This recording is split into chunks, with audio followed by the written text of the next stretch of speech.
Everyone, welcome back to commerce point. आज की इस वीडियो में हम पढ़ेंगे सेक्शन 24 के बारे में। सेक्शन 24 जो है it is related with deduction from the income from the house property. तो आपको हाउस प्रॉपर्टी से जो इनकम हो रही है उसके ऊपर यहाँ पर डिडक्शन हमें मिलती है, राइट। तो सबसे पहले है कि हाउस ऑन रेंट। अगर आपने घर कोई रेंट के ऊपर दिया हुआ है तो वहाँ से जितना भी आपको रेंट रिसीव हो रहा है वो सारा का सारा आपका टैक्सेबल हो जाएगा income from the house property, right. If you have more than one house, अगर आपके पास एक से ज़्यादा घर होता है तब हम क्या करेंगे, एक घर तो आपका सेल्फ ऑक्यूपाइड के केस में जो है एग्जम्प्ट हो जाएगा, ठीक है, consider as a self occupied, और उसकी वैल्यू नील मानकर हम आपके ऊपर कोई टैक्स नहीं चार्ज करेंगे। लेकिन if you hold more than one house then the NAV यानी कि net annual value of the house except the house you are living in will be consider as your income. जो self occupied property है उसको छोड़कर जो बाकी के घर होंगे उसके ऊपर हमें क्या पे करना है, टैक्स पे करना है, और हम नेट एनुअल वैल्यू को कैलकुलेट करेंगे।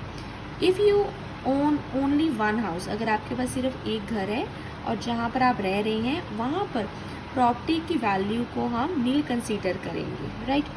Any income drive from the rent and the annual value of additional houses will be subject to the tax after deduction made under section 24। जितनी भी आपकी हाउस प्रॉपर्टी से इनकम होगी उसमें आपने deduction करनी है अंडर सेक्शन 24। फिर जो बैलेंस बचेगा that will be taxable as income from the house property. अब डिडक्शंस कौन सी हैं? We have two type of deduction. पहली डिडक्शन है स्टैंडर्ड डिडक्शन। एक straight amount 30% net annual value का हम कैलकुलेट करेंगे जो कि आपकी रेंटल इनकम में से डिडक्ट कर दिया जाएगा और जो बचेगा that will be your taxable income, ठीक है। So standard deduction, this is exemption allowed to every taxpayer where the sum equal to the 30% of net annual value does not come under the tax limit. This is not applicable if you are occupying only one house you own. अगर आपके पास सिर्फ एक ही घर है, क्योंकि अगर आपके पास सिर्फ एक ही घर है वो सेल्फ ऑक्यूपाइड हो गया कि हम उसमें खुद रह रहे हैं, तो आपको इनकम तो कोई नहीं आ रही। अगर इनकम कोई नहीं आ रही तो आपको इनकम फ्रॉम हाउस प्रॉपर्टी नील हो जाएगी, ठीक है। फिर है interest on loan. If you have taken the loan, आपने लोन ले लिया कि मैंने घर बाय करना है, घर को कंस्ट्रक्ट करना है, उसमें घर में रेनोवेशन करनी है, तो जो वो आपने लोन लिया है उसके ऊपर जितना भी इंटरेस्ट होगा वो सेक्शन 24 के अंदर आपका एग्जम्प्ट हो जाएगा, ठीक है। Whatever interest you pay on the principal amount of the loan is exempted from the tax under this section. अब इससे रिलेटेड कुछ और पॉइंट्स भी हमने कवर करने हैं।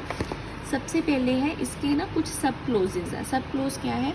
अगर आपकी प्रॉपर्टी सेल्फ ऑक्यूपाइड प्रॉपर्टी है और फिर आप लोन ले रहे हैं तो ये अमाउंट अप टू 2 लाख की आपको एग्जम्पशन मिल जाएगी। If you took a loan for the purchase, construction, renovation इसमें इंक्लूडेड नहीं है, ठीक है। तो आपने घर बाय करने से पहले भी अगर लोन ले लेते हैं फिर भी आपको इंटरेस्ट का क्लेम मिल जाएगा। अगर आप रेनोवेशन करवाते हैं तो रेनोवेशन कंप्लीट होने के बाद ही आप एग्जम्पशन को क्लेम कर सकते हैं, ठीक है। तो इसके अलग अलग केसेस बना लेना। ये बाय का केस आ गया, कंस्ट्रक्शन का केस आ गया, ये रेनोवेशन का, रिकंस्ट्रक्शन का केस आ गया, और ये है सेल्फ ऑक्यूपाइड प्रॉपर्टी का कि आप खुद यूज़ कर रहे हैं। Then we have exemption under section 24। तो सेक्शन 24 की एग्जम्पशंस और क्या है? एक तो आपने ये ध्यान रखना है कि ब्रोकरेज और कमीशन जो आपने पे की है that is not allowed as a deduction. जो आप कंस्ट्रक्शन कर रहे हो, construction within 3 years of taking the loan, construction आपकी कंप्लीट हो जानी चाहिए, ठीक है। एंड इफ़ द कंस्ट्रक्शन और the purchase is not completed within the 3 year तो आपको 30,000 तक का क्लेम मिल सकता है, 2 लाख का क्लेम नहीं मिलेगा। तो अमाउंट जो है वो आपकी कम हो जाएगी। You must have the interest certificate for the loan that you are taking. ठीक है, जो भी आप बैंक से लोन लिया है उस पर जो भी आपको इंटरेस्ट मिल रहा है उसकी सर्टिफिकेशन आपने अपने पास रखनी है। If you like the video, you like the content, then don't forget to subscribe Commerce Point।